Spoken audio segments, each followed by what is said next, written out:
நம்ம மாடு வாங்கி கொடுக்குறோம், சென மாடு, இது கன்று மாடு வாங்கி கொடுக்குறோம். அது போக வளர்ப்பு கன்றுக்குட்டி ஹைப்ரிட் கன்றுகள்லாம் வாங்கி கொடுக்குறோம். சின்ன கன்றுலேருந்து பெரிய கன்று மாதிரி வாங்கி கொடுக்குறோம். அப்புறம் அது போக மில்கிங் மிஷினு, பால் மிஷினு, சாப் கட்ரு எல்லாமே நம்ம பண்ணிக்கிட்டு இருக்கிறோம்.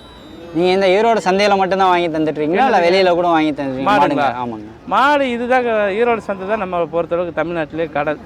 இங்கே இல்லாத மாடு வெளியே போய் வாங்க முடியாது.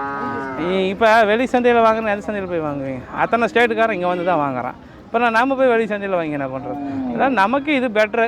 எல்லாம் தெரிஞ்ச ஆளுகளாக இருக்காங்க, தெரிஞ்ச வியாபாரிகளாக இருக்காங்க, கேரண்டியாக வாங்கலாம். தெரியாத ஊரில் தெரியாத ஆளுகிட்ட வாங்கி ஒரு தப்புனா போய் கேட்க முடியாது. இங்கே எல்லாம் தெரிஞ்சவங்க, எல்லாம் தாயா பிள்ளைய பழகிறவங்க, ஒரு மரியாதையாகவும் அன்பாக பேசுகிற ஆளுங்க. நான் இது தப்புனா, ஆனால் இது தப்புனா ஆச்சுன்னா இதை பண்ணி கொண்டானா சரி வாமணி பண்ணிக்கலான்னு பண்ணி தருவாங்க. அதனால் எப்பயுமே நமக்கு ஃபேவராக எது இருக்குதோ அந்த இடத்துல தொழில் பண்ணால் தான் எனக்கு சக்ஸஸ் பண்ண முடியும். சந்தை 1 மணிக்கே ஆரம்பிக்குங்க.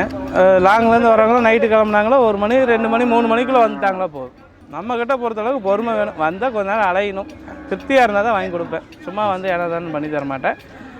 அலையணும், சலிக்காமல் அலைஞ்சாங்களோ ஓகே. இன்னைக்கு வந்துட்டு 9 மணிக்கு மாடு வாங்கி கொடுக்குறதும் இருக்குது. நல்லா இருந்தது தானே. காலையில் விடிய வண்டி விட்டு இறங்கும். நல்ல பொருளாக இருந்தால் டக்குன்னு பிடிக்கலாம். இல்லைன்னா நிறைய பொருள் வந்த ஒரு போல் செலெக்ஷன் பண்ணலாம். அதனால் பொருள் நல்லா இருந்தால் தான் நம்ம எடுப்போம்.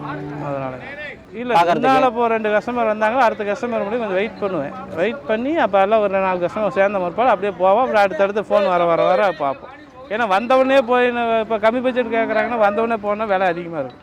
அதுக்கு தகுந்த மாதிரி கொஞ்ச நேரம் அவங்கள இருக்க சொல்லிவிட்டு கொஞ்சம் சந்தை மாடு நிறையா வந்த முற்பாடு அப்புறம் அதில் செலெக்ஷன் பண்ணி எடுப்போம். பொருள் போயிட்டே இருக்கும். ஆகாவளி பொருள் தான் நிற்கும். அப்படி பார்த்துக்கிட்டு இருக்க முடியாது. பொருள் மனசுக்கு பிடிச்சா 1000 2000 எச்சா இருந்தாலும் வாங்கிக்கணும். எச்சா இருந்தாலும் சொல்லியே வாங்கி கொடுத்து 3000 வச்சு தான் முடிச்சுட்டு பாப்பா அப்படின்னு சொல்லியே வாங்கி கொடுத்துருவேன். கஸ்டமரும் அதுக்கு தான் சந்தோஷப்படுறாங்க, நீங்களும் அதே சொல்லி வாங்கி கொடுத்துட்டு தப்பு இல்லை. அங்கே போயிட்டு வெளியே போயிட்டு யாராவது ஒருத்தர் 3000 எச்சுன்னு சொன்னாங்கன்னு வச்சு, ஐயோ 3000 எச்சான்னு புலம்புவாங்க. அதே அவரே 3000 எச்சுன்னு சொல்லி தாப்பா வாங்கி கொடுத்தாரு அப்படின்னா அது வேறு கணக்காக போகுது.